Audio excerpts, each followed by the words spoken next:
doesn't help us fund. Do you need to do that now? Sure we could. Step on the page. I would say we're Yeah. Yeah, okay. an hour away from that. All right, if we could resume with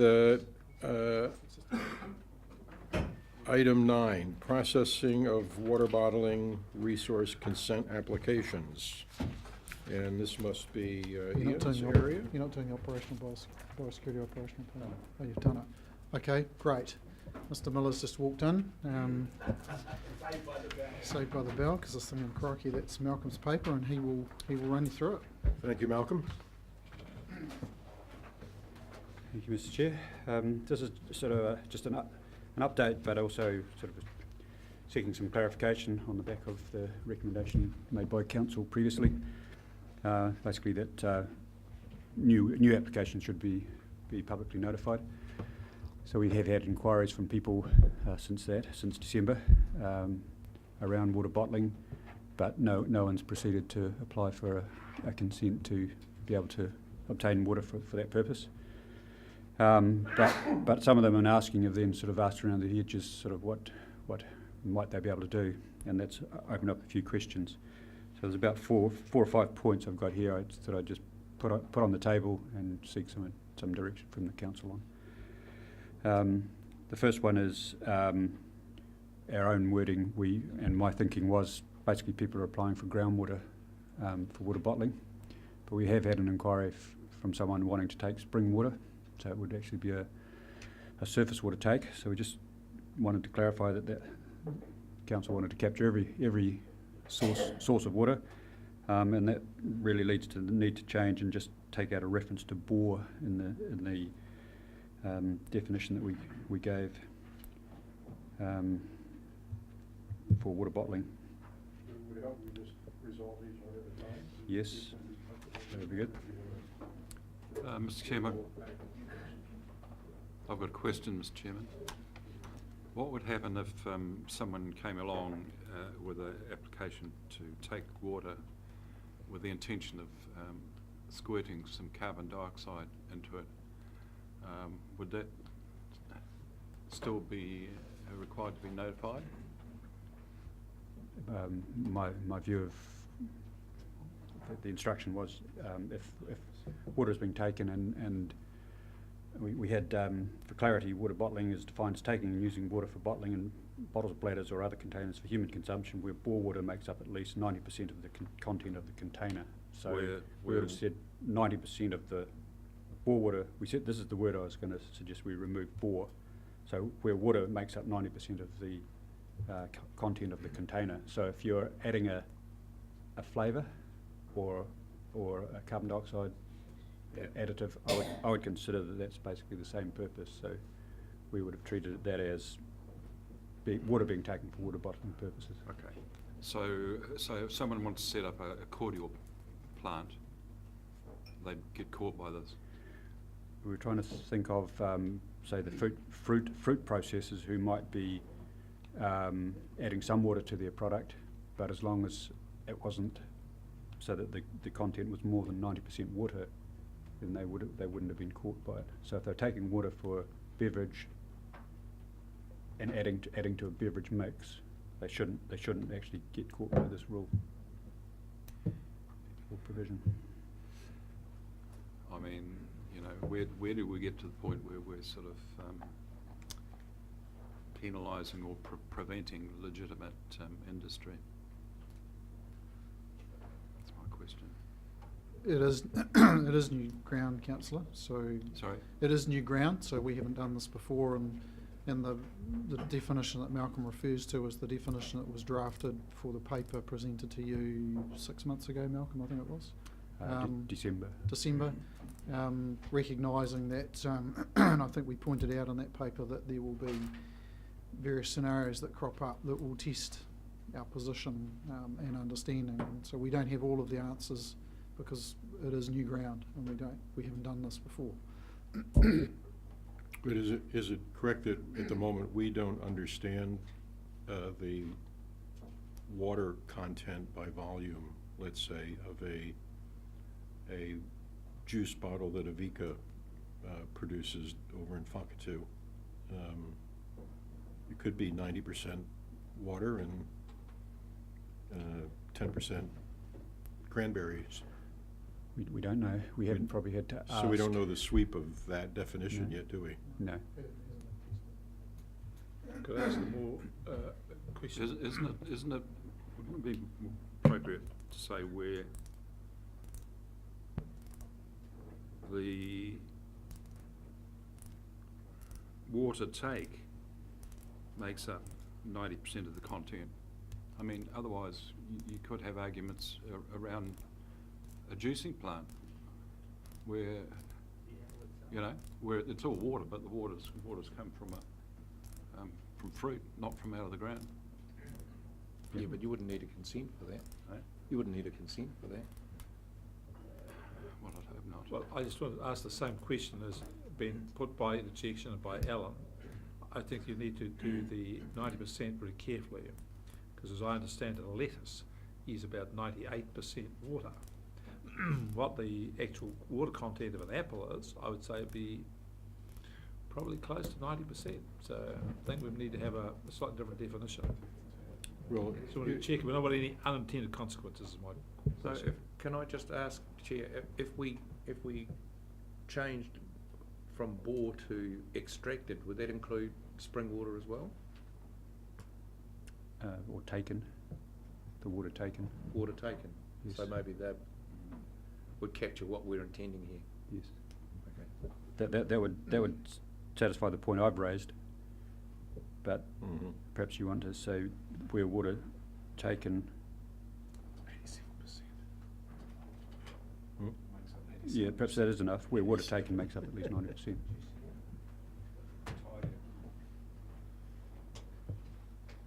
Therefore, I would like to move 2.2.1,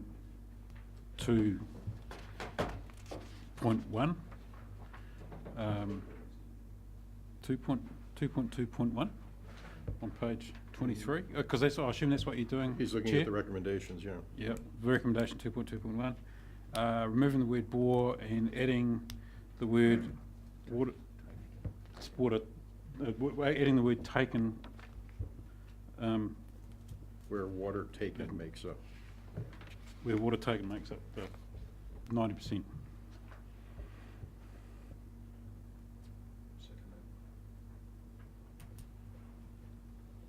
So second, somebody seconded that? Amendment or a motion? Well, I think what we're trying to do is to deal with each of these one at a time here under the final 2.2. So he's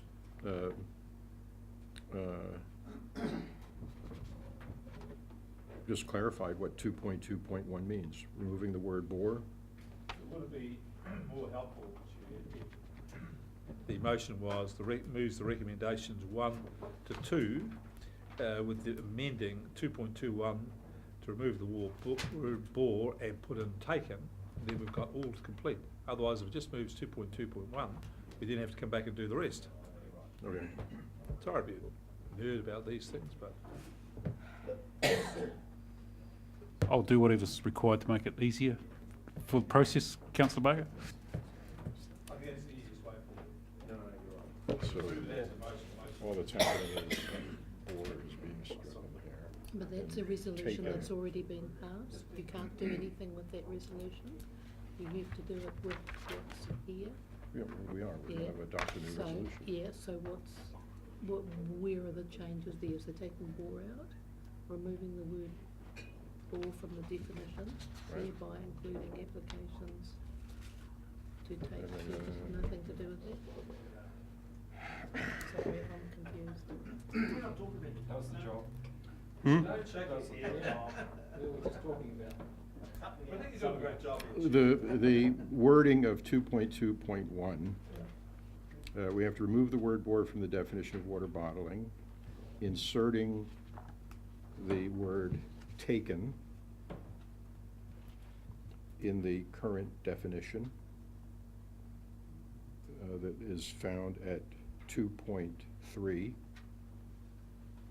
in this document. and we're striking the words thereby including applications, blah, blah, blah. Okay? So that's how we're gonna resolve number 1. We can either go to number 2, or we can, wanna adopt them one at a time. All those in favor? Opposed? Okay, next one. Hearing committee terms of reference So 2.2.2, is discussed in item number 10. yes, 10. So consents can lapse if they're not exercised. There's a chance that there could be a water bottling consent that could lapse. Typically, staff will process that lapse consent, but some can be passed back up to council where there's, particularly in a sensitive catchment, areas that are identified as sensitive catchments or groundwater zones. These don't necessarily fall into those areas, but if council wants the discretion, then at the moment it sits with council and not with the hearings committee. So if we were to, if staff were not to process a lapse date consent, it would go to council. If council wanted it to come back to the hearings committee, then there would need to be a change to the terms of reference and the delegation to the hearings committee. And it is something I would need to bring something more to the council to make that change to the terms of reference. About time the hearings committee had something to do. It's got poor leadership, that's all. They can't organise a meeting. There's one Does the scheduled for chairman next of the month. hearings committee have a view on this? I'm more than happy with the proposal, Chair. I think it's the sort of thing the hearings committee should be considering. So what is the proposal? Amending the hearings committee term to include delegation to hear and decide, so that as worded, you're happy with? Does So, anybody have Chair, any? Chair, just to be clear, what will need to happen after this is bring back to you at a future meeting a change to the terms of reference for the hearing committee, just to lock that in. But that will happen on the back of this Okay, recommendation. all right. 2.2.3, So any party can apply to change conditions of consent, or any consent holder can. this is discussed in item 8. Yes. And it could be because a boundary adjustment has occurred to the title of the property that the consent is being taken from, or it could be, for example, that they want to ask for more water. So we were seeking clarification on circumstances when that matter should be publicly notified as per the special circumstances. So, can I just seek clarification? So what is your recommendation here, Malcolm, that also goes back to the hearings committee? No, this would be publicly notified, so this would be under the terms of the decision already made that it would be publicly notified. So, or a change would be publicly notified unless it was minor and not affecting perhaps So the water. current default position is that it would be publicly notified? Well, that's what we're seeking clarification actually, because it was clear that any new application we would publicly notify, but Yeah. if someone was wanting to change a condition on their existing water bottling consent, we're asking, are there circumstances where that should be publicly notified, and are there circumstances when it doesn't need to be? Safest thing to do in the current environment is to take the delegations away from staff, albeit temporarily, and Yep. let the hearings committee deal with it. Yep. Well, Maybe not forever, but until this thing settles down a Yeah. bit. I'm inclined to take that view on both this and the next one. but by saying that, you're saying it should be publicly notified? No, That's- I'm saying it should be the hearings committee that makes a determination on that. Well, you've already made that decision that all water bottling consents should be publicly notified, so we're not exercising discretion on that Okay, point. so by default it would be. By default, if you give us instruction for a change of consent conditions, Yeah. that it should be publicly notified in all circumstances or in certain circumstances, then that's what we will Just advise. saying- So this both these recommendations for 223 and 224 are saying that they will be publicly notified. If there is to be a change of consent conditions or a change of ownership, it would be publicly notified. Malcolm's just seeking your guidance on what you would like to do. Because I think they should be. Okay, I so think that's, that's what we're trying to say, is Yes. yes, we want to do that. so that Yes. just needs to be reflected then in the recommendation and the decision. Right. That a change of conditions or a transfer will result in the full public notification. Okay, so of those consents. if we said 2.2.3, change of consent conditions would lead to public notification, and likewise in 2.2.4, transfer in part of from site to site will lead to public notification, that rounds it out. That's all you I'm need. happy to so Yeah. move. I'll second it. Have a second. Did you want to discuss this point? No. Any discussion of it? All those in favor? Aye.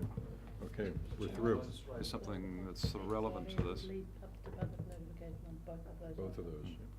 and that is, clearly there's quite a major local market for bottled or packaged water. So if someone came along and said, I want a bottle for New Zealand domestic consumption, it would still have to be notified, but I guess the process would look a little rather more kindly on it than if it was destined for export. Would that be right? To some, the atmospherics would be different, I think, to some observers, I'm sure. Could I respond to that?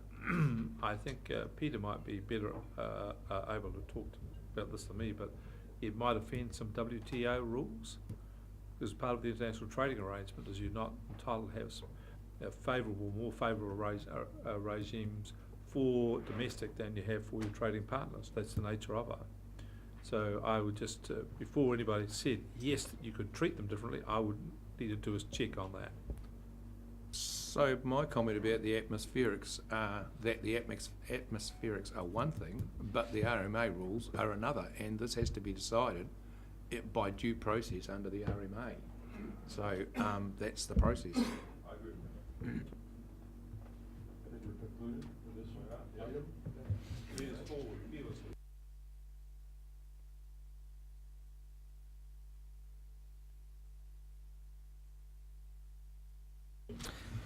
Thank you, Chair. Look, in light of this document being an information item, I don't propose to go through it in any depth, but perhaps I could just highlight a couple of things which I think are worthy of note.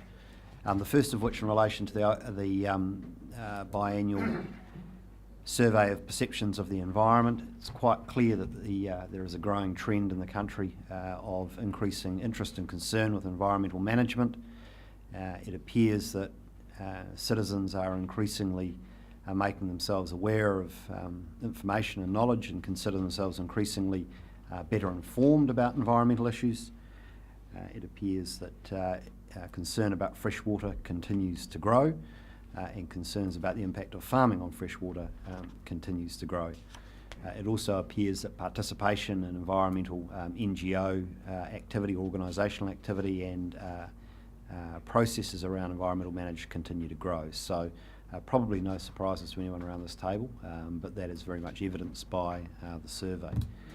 Just with respect to the OECD report, overall, my estimation is much of what the OECD is saying about environmental management in New Zealand and what we should be doing is pretty consistent with the direction of travel of the Council at the moment. They've obviously highlighted the challenges around fresh water, and I think possibly the area that I find most useful in terms of their recommendations is the overlaps or the common integration of issues around freshwater, biodiversity, climate, etc., which is somewhat consistent with the conversation had this morning on biodiversity, which is that there are a whole range of things that the Council is involved in and does that are intersecting and mutually reinforcing here. And I think what the OECD is saying is that rather than dividing these issues up and dealing with them separately, the great strategic opportunity for New Zealand, and I think it's true for this region, is to deal with those issues in a more integrated and holistic way so that the policies are all reinforcing. And so they've identified that opportunity, and I think that's consistent with the thinking and philosophy within this Council as well. Perhaps one final note is that they have emphasised the green growth imperative and therefore noted that there are some activities that have been occurring in New Zealand in recent years, and they certainly cite the growth in the dairy industry and intensification of livestock farming that are probably not consistent longer term with an economic development direction towards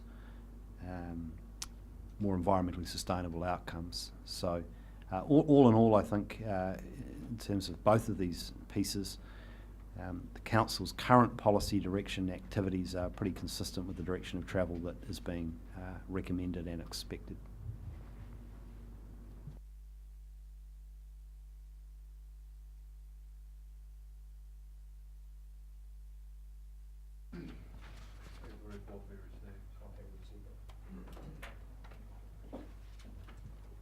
And no comments?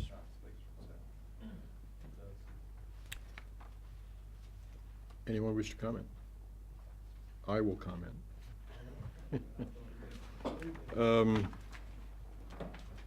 Just one potential action point. This survey is taken every 2 years, and I, as a private citizen, had once inquired as to whether it could be heavied up sampling-wise to deal more usefully with Hawke's Bay attitudes. Is that something that you would consider looking into in terms of the 2018 version of this? We'll be in the middle of our long-term planning process. It might be useful to have a bit of survey data that justified all the money Councillor Graham wants to spend. So, Chair, I think that given that there is an existing methodological kind of protocol being used here, and there's infrastructure and a process running, that to have an additional sample in the Hawke's Bay region would probably be a reasonably cost-effective way of us sampling our community without having to reinvent the wheel. Mm-hmm. I'm more than happy to contact Professor Huey, who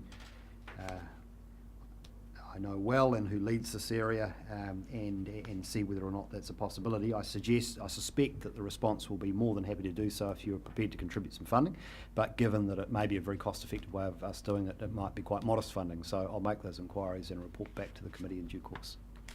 The other comment I had, thank you for that, was that this item 25 talks about this holistic systems approach, and toward the end it says the staff and executive team are rethinking land management functions and et cetera, et cetera. Given all the comment that has been made in recent meetings around this function and concerns councillors have about it, I would hope you would engage us in the direction of travel you're on with this thinking earlier rather than announcing it to us at some point. Is that a fair expectation? Absolutely. The intention, Chair, is that as we get into that, we're very keen to understand the Council's views and perspectives to help us put the machine together correctly that you're expecting. If there aren't any other comments or questions, a move to accept the report, or a move, Councillor Dick, I think. All those in favor? Aye. Opposed? Okay, thank you.